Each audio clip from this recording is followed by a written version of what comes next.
Bonjour et bienvenue sur APC Pédagogie. Je vous propose dans cette vidéo une solution pour l'exercice 2 de notre série les structures de contrôle en PHP. L'exercice 2 nous a dit créer une page web classique sous le nom série 2 exercice 2 et créer le script PHP pour afficher le nom du jour, vérifier si un alphabet est une voyelle ou consonne, déclarer une variable et lui affecter un nombre, puis vérifier avec deux méthodes différentes, le modulo et le bit, les opérateurs de bit, si ce nombre est pair ou impair.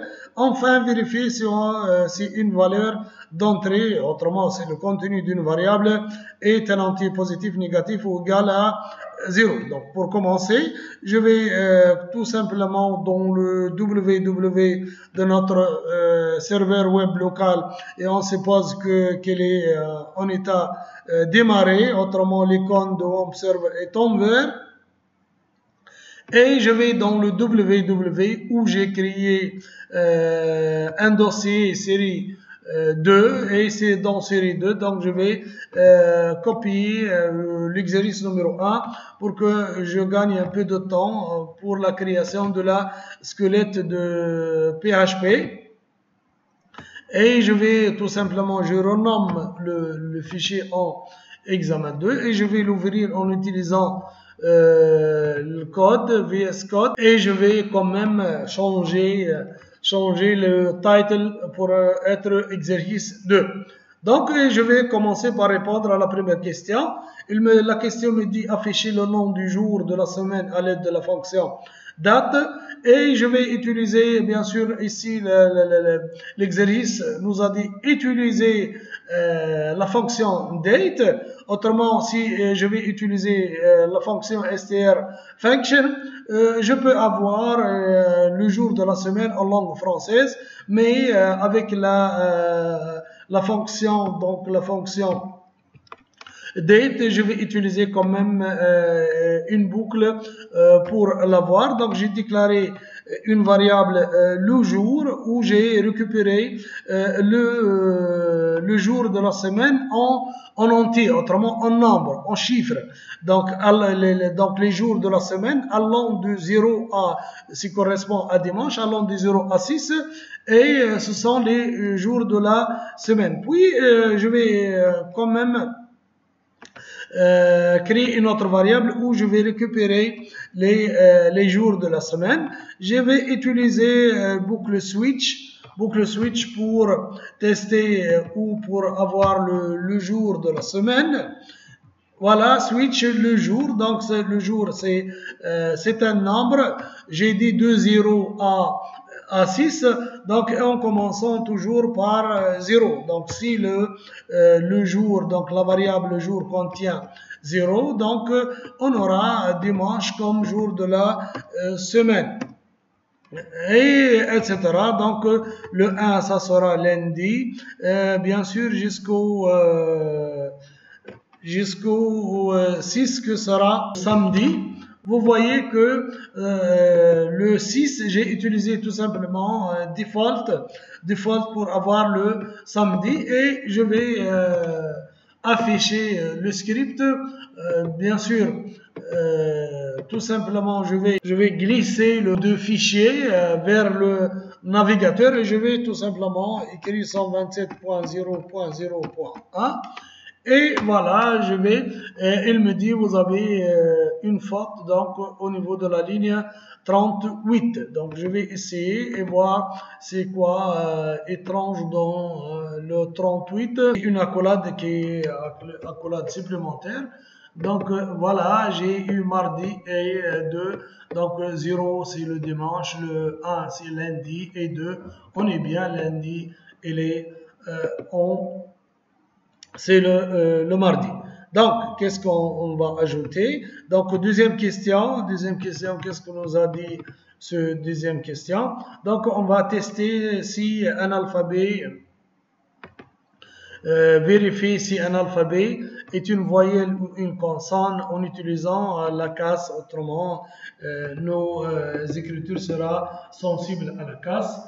Donc voilà, je vais commencer par déclarer une variable cette variable c'est lettres, donc les lettres saisies par l'utilisateur, et quand même je vais déclarer une autre variable où je vais mettre tous les voyelles en majuscules. Puis je vais tester si la lettre est voilà, est une voyelle ou une consonne.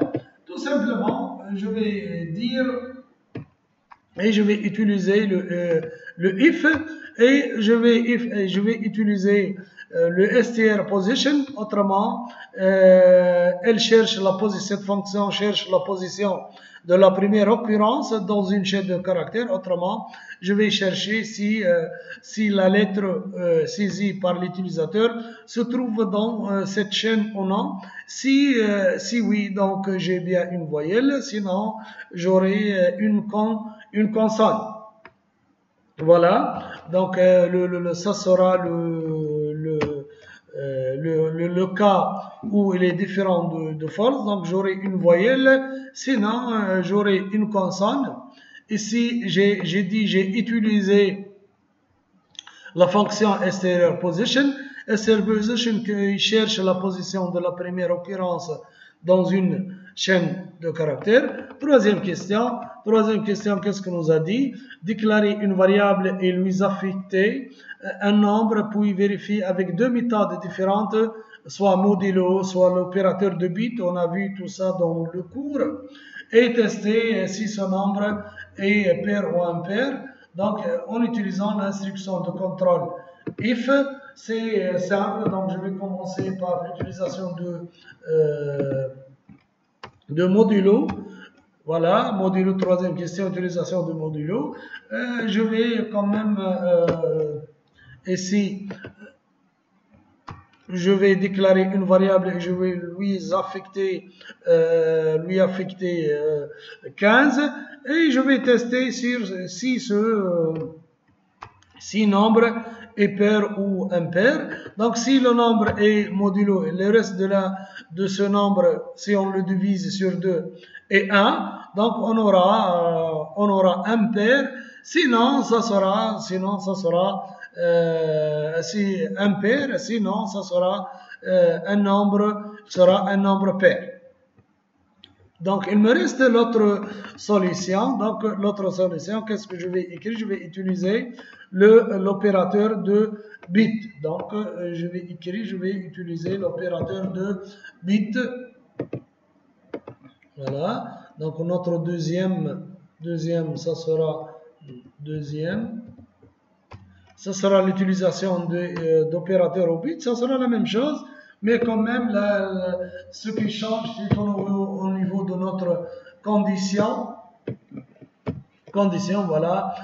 If nombre, le est commercial 1. Autrement, nous sommes ici de la même façon. Donc, est impair, sinon il sera un nombre déclaré comme étant un nombre pair. Quatrièmement, vérifie ici si une valeur d'entrée, le contenu d'une variable, autrement, est un entier positif, négatif ou égal à 0. On a trois possibilités. Donc, quatrièmement, je vais tester si une valeur est positive, négative ou égale à 0. Comment répondre à cet exercice? Donc, c'est facile. Je vais commencer par déclarer une variable où je vais mettre, par exemple, 0. Donc, la valeur égale à 0. If, donc, je vais mettre le if. Ici, si, donc la valeur, c'est la valeur saisie par l'utilisateur. If is numérique, la valeur est numérique. Donc, pour que notre valeur, ça sera bien que un nombre et pas une chaîne de caractères. Donc, echo, on va afficher la valeur n'est pas un entier carrément. Sinon, else if, la valeur égale à 0. Donc, on aura comme message notre valeur égale à 0. Sinon, si notre valeur est, et ici j'ai utilisé une autre fonction PHP, comme je peux utiliser inférieur à 0, si la valeur est inférieure à 0, donc j'ai comme message un entier négatif, sinon il sera un nombre positif, mais ici, comme vous voyez, j'ai utilisé cette fonction qui me permet d'obtenir les signes d'une valeur numérique. Voilà, si égal à 1, donc j'aurai un nombre positif, un entier positif. Sinon, c'est un nombre négatif. Voilà, on a répondu aux 4 questions. Merci et au revoir.